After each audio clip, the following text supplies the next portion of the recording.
I'm Greg Tepper. That's Greg Powers. This is This Week in Crootin. This week on Thursday, like it normally is. This week in Crootin, kind of. Here on Texas Football Crootin Today. free for all. With Greg Powers. You broke it on him. Thursday. Like, He said the word Thursday, and then his brain short-circuited. It's like, this is not a Thursday segment. But we just get to talk about Chicken Express more. See, find work at TexasFootball.com/recruiting. And, of course, this is brought to you by our good chicken friends at Chicken Express. Chicken Express, now that is a sauce that is just, it is required to be warm. That gravy, warm gravy. Now that I could put in a crock pot. I will put that, oh my gosh, dude. Keep it warm all day. Now, I've never had the courage to go in, like, because they'll sell you like a big old thing, a gravy. I usually just get the individual size, but You get a family size. You get a family size gravy? That is, talk about warming you up on a cold day. Oh, yeah. Oh, buddy. Ooh, that's... Some Chicken Express gravy and some mashed potatoes. It's This Week in Recruiting, kind of. It's a recruiting free-for-all because Powers was out yesterday, but you're back now. And you were a busy bee this weekend. You were at the Next Level Athlete Texas Top 100 Showcase. Two of them. Two of them. Where were they? Houston at Barbers Hill indoor facility, and then Richardson Berkner's indoor facility in the Dallas area. Okay. So let's go in chronological order. You're down in Houston at Barbers Hill, down there in the Houston area. And I don't want to put you on the spot, but overall, when you took a look at what you saw there in Houston, were there 2, 3, a handful of guys who popped off that you go, oh, okay, this is a dude who needs to be on my radar? First off, shout out to the Next Level Athlete staff. They put on a tremendous camp, both stops, a lot of talent at both places. Houston camp, what I found interesting is at both camps there were strengths positionally, and they were different at both places. And one thing that really popped off to me at the Houston area camp was the talent at wide receiver. Okay. And there were some really good guys and some guys who I think that are really going to climb up the recruiting ranks as this process goes along, right? It's still very early for the class of 2025 kids, especially the 2026 kids. There's some young guys there as well. Ed Small. Yes. Austin Anderson, two-sport athlete. He's committed to play baseball at Texas. This dude catches everything. Yeah. I mean, everything. Tough catches. He made them look easy. Throws that weren't exactly on the money, he went out and got them. He's a tremendous center fielder, and that's why he's committed to Texas baseball. When he was in the 9th grade, he got an offer from Texas baseball when he was in the 8th grade. Oh my gosh! So a tremendous dual sport athlete down there. I think he's got 3 offers in football now. I think he's going to be one of the spring's hottest targets. Okay. Like, you think people are going to try to pry him away from baseball or try to let him do certainly. the two? Yeah. TCU's offered him a chance to play both sports in college already. He's got offers from Texas State and Tulsa as well right now. But I think that he's a guy that many people will target. He could be a future NFL player. He's one of those guys that runs great routes. I think that he could play inside out or outside in. Would be a great slot option, but has the hands and the ability to go to the outside and make plays. I really like Ed Small's potential. I think that he's a name that a lot of people are going to get to know, like, here in the near future. Like, he's really good. Okay.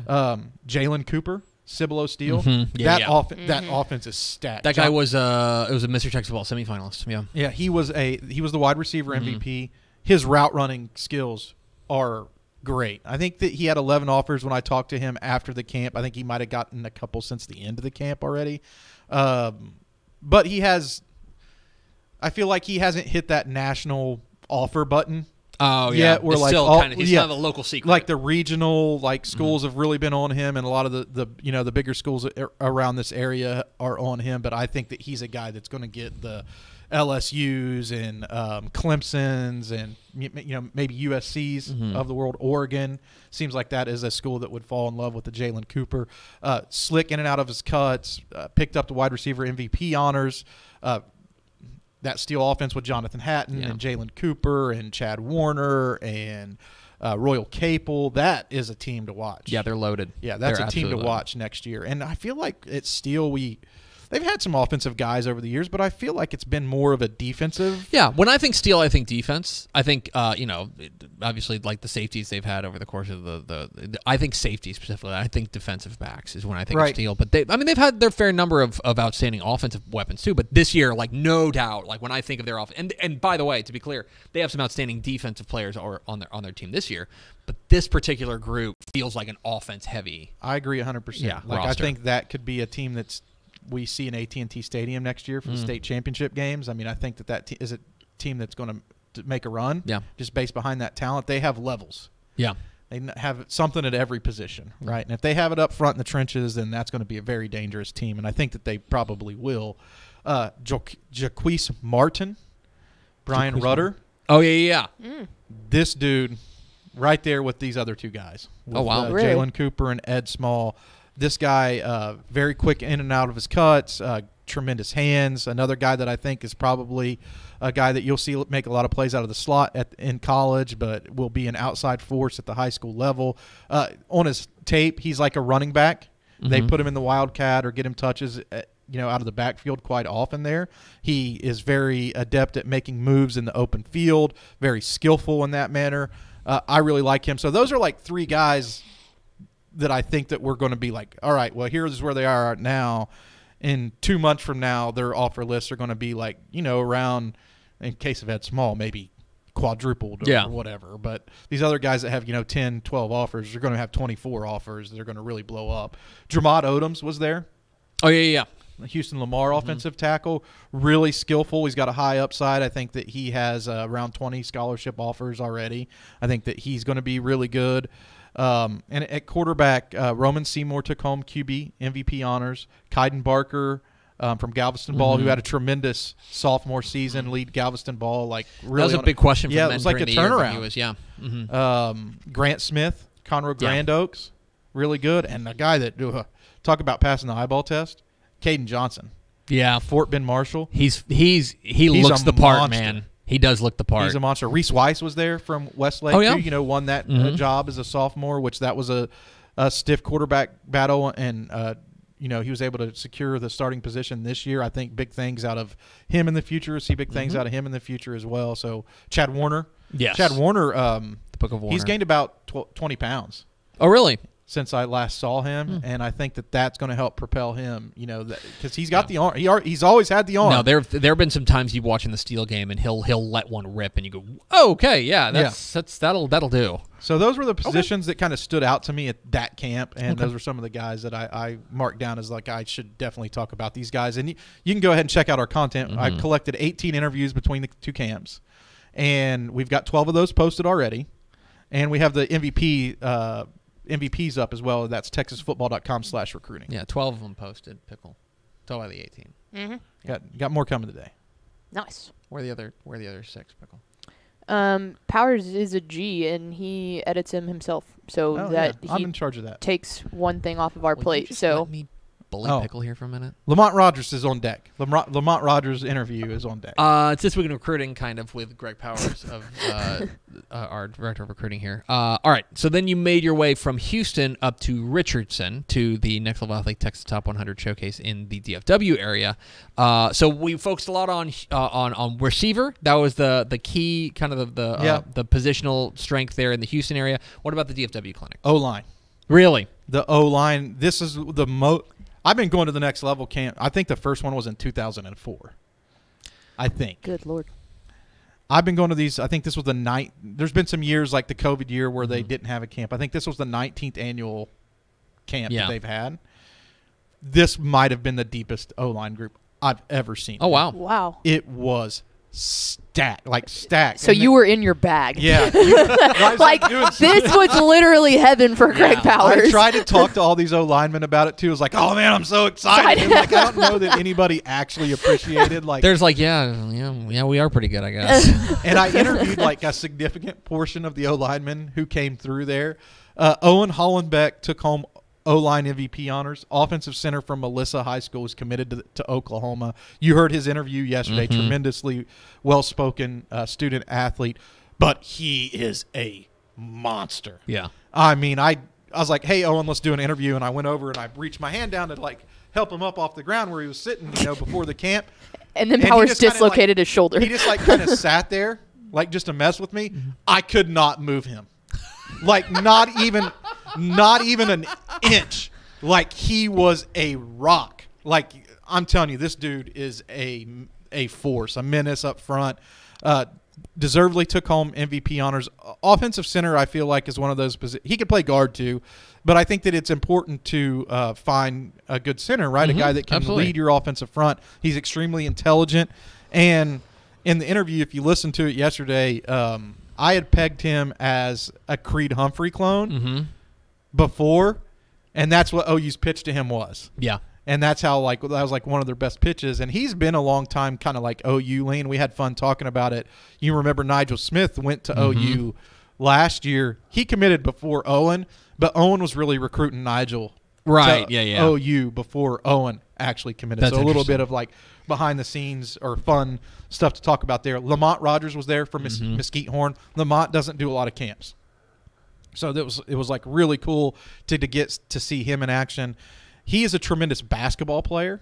He plays left tackle at Mesquite Horn, and I love to see guys who steadily make improvement and take their craft seriously. Lamont Rogers, from where he started when he played his first game as a sophomore at Mesquite Horn to where he is now, is night and day. He's always been a good prospect. Schools just started offering him because he was 6'7", 6'8", 275 pounds, and he has the frame of NFL left tackle. Well, now he has the game to back all that up. He picked up an offer from Ohio State yesterday to make it number 28. Lamont Rogers is the prototype left tackle, tremendous footwork, can mirror guys on the island, and has the ability to be getting paid in the NFL one day. He's still a good basketball player. I think he's the premier big man on the Mesquite Horn basketball team. But credit to the Mesquite Horn coaching staff for how they've developed him and helped him transition into becoming, and not only a guy with elite offers, but an elite talent as well. Ty Haywood, Denton Ryan, number 3 prospect in the DCTF Hot 100. Ty Haywood is a man-child, and I think that he has left tackle potential, 6'5", 280 pounds, legit. But I think that he has the ability to play anywhere up front. Really like his game a whole lot. Ty Haywood, he quit counting his offers. He has so many. So I was we're 20, 30, 40 somewhere in there. He's got a bunch. Everybody in the country coming after him. We spoke specifically about Texas A&M, and Oklahoma. So I think that he has a little bit of a regional feel. And you'll love this pickle.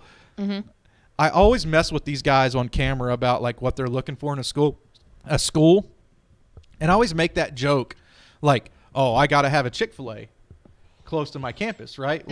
Or on campus so I can get the sweet tea and the nugs. Right. Or chicken, I got to be next to Chicken Express. Or I got to be next to whatever food place it is. Yeah, you got to have your Tindies. And no one ever, says that unprompted. So I asked Ty Haywood, what is he looking for in a school? And he's like, oh, I'm not a big culture guy, so I don't go out a lot. So I'm not really – that's not something that's important to me. He's like, I'm looking for a home feeling. I want to feel at home on campus. So because I don't like to go out that much, I can be comfortable there. Right. But he's like, it's got to be about the food. It's got to be about the food. That rocks. And I didn't think to follow up that question with are you talking about on campus food or are you talking about Chick-fil-A or Chicken Express? Right. What are you talking about here? That's so good. If you go back and watch the interview, you can just see my eyes. My eyes. Finally, something I'm interested in. Yeah, finally. Let's talk about this food. Who has the best spread when you went on the visit and all that? This is something that Ty, if you're Ty, this is something I want to dive into. It's always funny. It's funny because I know we all have friends who are in the recruiting world as far as on college staffs and stuff like that. And if you follow these people on Instagram, especially certain times of year, all it is just going to these the most incredible food that they're obviously they're players on OVs and stuff like that, so they want to roll out the red carpet. But the recruiting people get to eat that too. It's man, you guys know living the life. Jessica Morey down at Rice always has watching her Instagram stories. I'm like, oh my god, that steak looks fantastic every single time. So I spent a couple years working down on Baylor's campus, and their food in general on campus is tremendous. Like even like the normal food for the students, like they have like this thing where you go in and it's like a huge square and it's basically a buffet. So you pay one price, even if you walk in off the street. Oh yeah, you can pay one price and then you can go around the buffet and eat as much as you want and take home as much as you want for one price, because they don't really differentiate between a student and somebody who walks in off the street. That food's really good, but what the student athletes were eating, like in their own special cafeteria. Oh yeah. Oh my goodness, it's different. It was so good. When we did the photo shoot at TCU last year with Coach Sonny Dykes, you walk through like their like the student athlete cafeteria that they have there and stuff like that, and you're just like, oh, you guys are eating right. You guys are getting taken care of. Yeah, absolutely. So before we move on, I do want to say, like, Malik Hawkins, the brother of Mike Hawkins, who signed with OU, he took home defensive back MVP honors. That marks the third year that a Hawkins won an MVP honor at the next level camp, because Mike Hawkins was the only two-time MVP at quarterback in the history of the camp. And then Malik Hawkins was the DB MVP yesterday. So that's 3 years in a row that a Hawkins has won DB MVP honors. Kelvion Riggins was there. He has 38 scholarship offers, and I think that he could be closing in on a decision sometime here in the near future. He just is fresh off of a Texas A&M visit and has some big visits coming up with Tennessee and LSU before he kind of tries to decide on where he wants to go. There are many top schools in the running for his commitment. But there was a youth movement at that Dallas camp, and I think there are some guys that fans should definitely know about, and it's Antavius Ellis at Crowley, wide receiver. Zane Rowe, Kyron Haywood, and Zephyr Cree. Denton Geyer. The future at Denton Geyer is sick. Yeah, this was the year to get Geyer. Yeah. Like this past year was the year to get him because they were all babies. Yeah, and they're coming. You know, they got DJ Reese in that same 2027 class, and Corbin Glasgow bringing a lot of speed to that offense. They're going to be really, really good. A guy that really grabbed my eye, though, that I didn't know a whole lot about before this camp was Julian Navarrete from Bernie Champion, 2027 quarterback. This kid can flat out sling it. I mean, he can sling it. Okay. Very accurate, plus arm strength, can fit the ball into tight windows. Really impressed with his game. And it's been a minute for Champion, too. Yeah. Well, outside of Gage Goldberg. Gage Goldberg. Gage Goldberg going to Colorado this week. Jerry Outhouse, a defensive back from Brewer, a guy to keep on your radar. And over at Louisville, they're going to be hitting the reset button at quarterback, and they have a youngster named Trey Williams to keep an eye on. So those are a lot of 2027 guys that are out. There was actually more than that. Some of them I didn't mention here, but just stay following us on social media and stay on TexasFootball.com to see some more content dropping out from this thing. But the youth movement was real at the Dallas camp, and there are a lot. That 2027 class is going to be pretty loaded. But, man, 2025. Yeah. You know, I think that 2024 was okay. You remember, like, 2023 was like that year where I was like, man, this sucks to do these rankings because you're leaving elite players off of the 4-star list. There's like 25 guys that have a legitimate gripe, and like when they say something to me, I really can't defend it. You're like, agreed. Like agreed. You should be a 4-star. That's what I feel like 2025 is going to be like, because I'm up to about. Right now, I'm up to about 65 guys that I feel pretty comfortable with that I would be like, yeah, you should be a 4-star. And it's going to be tough because you're already leaving off 15, and we're not even into the meat of the spring evaluation period yet. But you're already in your bag out at these camps, including the next level athlete camps here these past couple of weeks. We called it a free for all. Ask me about a college. Ask me about, like, just say, Greg, pick a random college you want to talk about.